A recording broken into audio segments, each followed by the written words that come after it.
Sa ilalim ng mga kabundukan sa probinsya ng Panay, may isang liwanag na hindi nagmumula sa araw. Isang kinang na sapat para mabulag ang sinumang sakim sa pilak at ginto. Sabi ng mga matatanda, hindi lahat ng ginto ay nakabaon sa lupa. Ang iba ay naglalakad. Ito ang alamat ng gintong baka. Ayon sa mga kwento, hindi ito ordinaryong hayop. Ito ay isang engkanto o isang espiritong tagapangalaga ng mga gintong itinatago ng kalikasan. Mula sa San Joaquin hanggang sa mga liblib na bundok ng Antique, ang kanyang yabag ay nagdudulot ng lindol. At ang kanyang hininga ay amoy, sariwang damo at mamahaling metal. Sinasabing hindi ito basta-basta makikita. Madalas itong magpakita sa mga simpleng magsasaka, mangingisda, o mga batang naliligaw sa gubat na walang hangad na yumaman. Minsan umano ay nagbigay ng patnubay. Sinasabing kapag ang isang taong mabuti ay nawawala sa bundok, ang liwanag ng gintong baka ang magsisilbing sulo para mahanap nila ang daan pauwi. May mga kwento na ang gintong baka ay nagpapakita para magpasa ng isang swerte o grasya. Kung makita mo siya at hindi ka natakot o nagtangkang saktan siya, sinasabing magiging masagana ang iyong ani o magiging swerte ang iyong pamilya sa loob ng mahabang panahon. Ngunit bawal itong ipagmalaki. Sa oras na ipagsabi mo ito para magyabang, mababawi ang swerte at mawawala ang lahat. Minsan, ang pagpapakita niya ay hindi para sa isang tao, kundi para sa buong komunidad. Nagpapakita siya sa tuktok ng bundok o sa bukana ng mga kuweba. Kapag may parating na malaking sakuna, tulad ng lindol, landslide o matinding baha, ang kanyang ningning ay nagsisilbing alarm o babala na ang kalikasan ay nagagalit na. Nagpapakita lamang ito kung may panganib o sakuna na darating. Saan nga ba ito nagmula ayon sa alamat? Noong unang panahon, may isang napakayamang hasendero o dato na sobrang sakim. Sa sobrang pagmamahal niya sa kanyang mga ginto, ipinagawa niya ang isang rebulto ng baka na purong ginto. Isang gabi, isang matandang pulubi na pinaniniwala ang isang Diyos na nagpanggap ang humingi ng tulong, ngunit ipinagtabuyan niya ito. Bilang parusa sa kanyang sakim, ang dato ay isinumpa at isinanib ang kanyang kaluluwa sa gintong baka. Simula noon, hindi na siya nakatikim ng pahinga at habang buhay na naglalakad sa kabundukan at kailangan niyang gumawa ng kabutihan. Dala ang bigat ng gintong minahal niya ng higit sa kapwa. Pero mag-iingat ka, dahil ang makita ang gintong baka ay isang biyaya, pero ang subukan itong huliin ay isang sumpa. Marami na ang nagtangkang hulihin o pasukin ang mga kuweba na di umano ay pinagtataguan. May mga bit-bit na sulo, tali at kasakiman sa kanilang mga mata. Ang sabi nila, kapag narinig mo na ang kalansing ng ginto sa gitna ng gabi, huwag kang susunod dahil ang gintong baka ay hindi ka dadalhin sa kayamanan. Dadalhin ka niya sa isang lugar kung saan wala nang nakakabalik. Bagamat ang gintong baka ay isang urban legend na ipinamana ng mga matatanda, ito ay nanatiling misteryo at isang paalala na may mga yaman ang ating probinsya na hindi dapat inaangkin, kundi dapat iginagalang. Lahat ng lugar sa Pilipinas ay may mga sariling kwentong alamat. Kaya sa susunod na may marinig kang kwento mula sa isang matanda, huwag kang matatawa. Makinig ka. Dahil sa bawat kwentong ibinubulong nila, naroon ang kaluluwa ng ating ninuno, kung saan ito ang paraan nila upang ituro sa kanilang mga anak at henerasyon ang pagiging magalang, paggawa ng mabuti, at iwasan ang pagiging sakim, at tayo ang henerasyon na iyon. Isang grupo ng sundalong Hapones ang nagpatayan dahil sa nag-iisang babae sa isla noong Hunyo 1944. Sa gitna ng digmaan, isang barko ng mga Hapones ang binumba ng mga Amerikano malapit sa isla ng Anatahan, isang maliit at masukal na isla sa Pacific.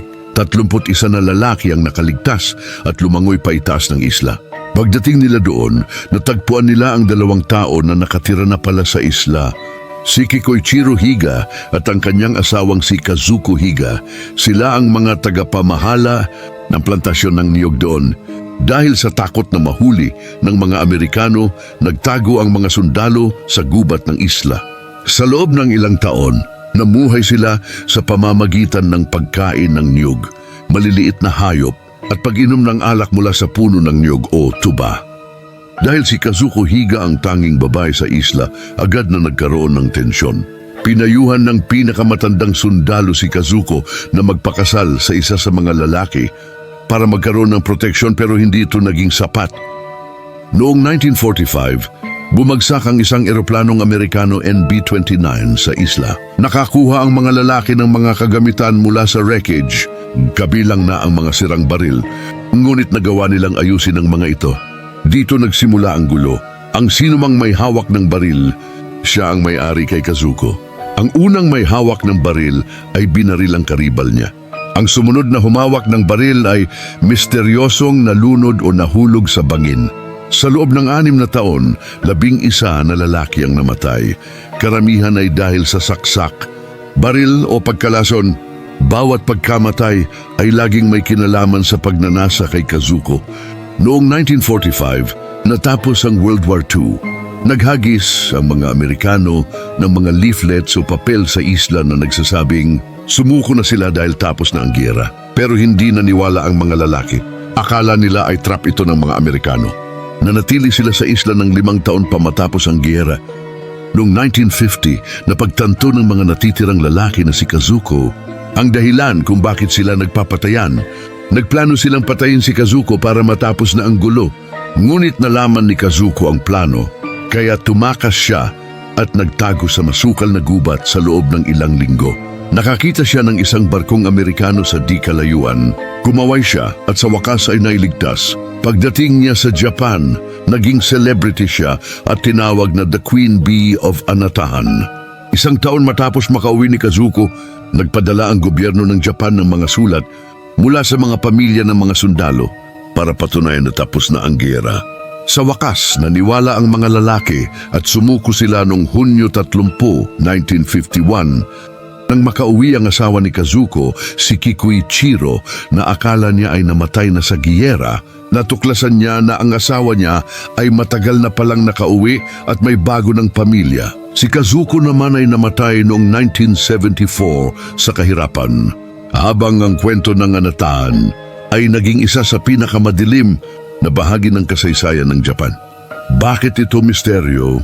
Hanggang na ngayon, pinagtatalunan kung si Kazuko Higaba ay isang biktima na pinag-agawan o isang manipulator na pinag-aaway-away ang mga lalaki para siya ang mabuhay. Ang isla ng Anatahan ay nagsilbing laboratorio kung paano nagiging hayop ang tao kapag nawala ang batas at sibilisasyon. Isang dalaga ang misteryong nawawala matapos nitong mamasyal ng mag-isa at hindi na kailanman nahanap pa. Ang kwento ni Tara Calico ay isa sa mga pinakakontrobersyal na missing persons case sa Amerika noong huling bahagi ng 1980s. Hanggang ngayon, marami pa rin ang nagtatanong kung ano talaga ang nangyari sa kanya. Narito ang mahahalagang detalye ng kanyang pagkawala.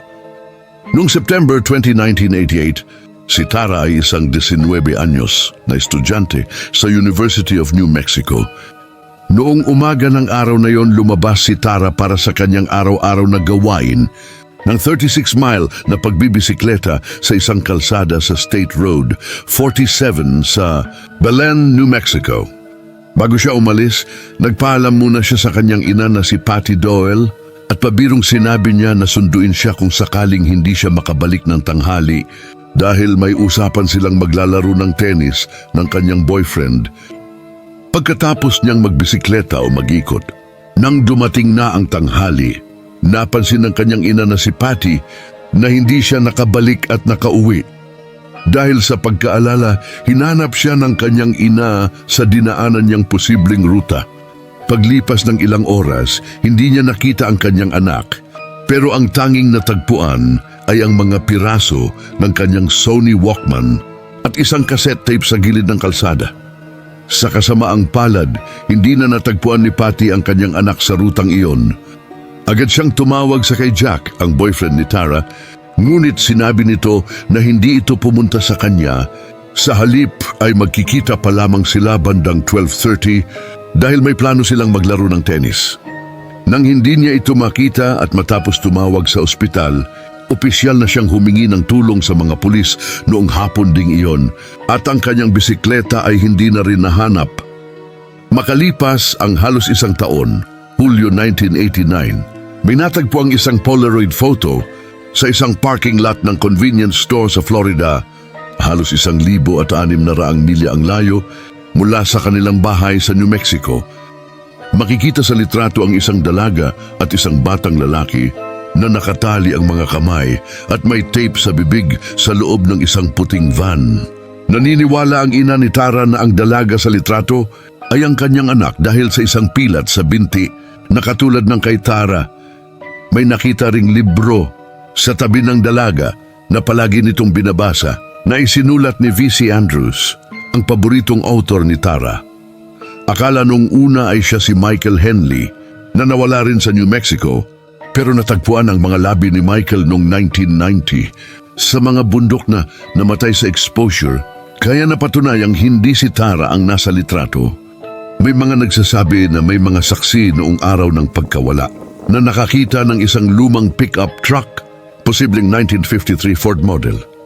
Napansin din nila na si Tara ay naka-headphones na nakikinig sa kanyang Walkman, kaya tila hindi niya napapansin na may sumusunod na pala sa kanya sa likuran. Meron din na 3 hunters o manggangaso na nakita rin nila si Tara bandang 11:45 ng tanghali na ito ay sakay sa kanyang bisikleta pauwi. Ito ang itinuturing na huling opisyal na oras na nakita siyang buhay. May mga teorya na ang mga responsable sa kanyang pagkawala ay mga lokal na kabataan na kakilala niya at posibleng hindi sinasadyang nabangga siya at itinago ang ebidensya. Lumipas ang mahabang panahon na walang balita sa kanyang kinaroroonan. Noong 2023, nag-anunsyo ang mga autoridad sa Valencia County na mayroon silang bagong ebidensya at mga suspek na tinitingnan, bagamat wala pang formal na pag-aresto o pagkakahanap sa kanyang labi hanggang sa kasalukuyan. Hanggang ngayon, hindi pa rin natatagpuan ang mga labi ni Tara Calico. Sa batas, mas mahirap magsampa ng kasong murder kung walang corpus delicti o pisikal na ebidensya ng pagpaslang, lalo na't napakatagal na ng panahon. Sa kasamaang palad, ang ina ni Tara na si Patty Doyle ay pumanaw na noong 2006 nang hindi nalalaman ang katotohanan. Gayunpaman, ang kanyang mga kapatid at mga kaibigan ay patuloy na nakikipag-ugnayan sa mga autoridad upang makamit ang hustisya. Nanatiling bukas ang kaso ni Tara Calico bilang isa sa mga pinakamahiwagang cold cases sa kasaysayan ng New Mexico. At kung nais mo ang mga kwentong ganito, halika at magsubaybay para sa mga kwentong hiwaga at misteryo.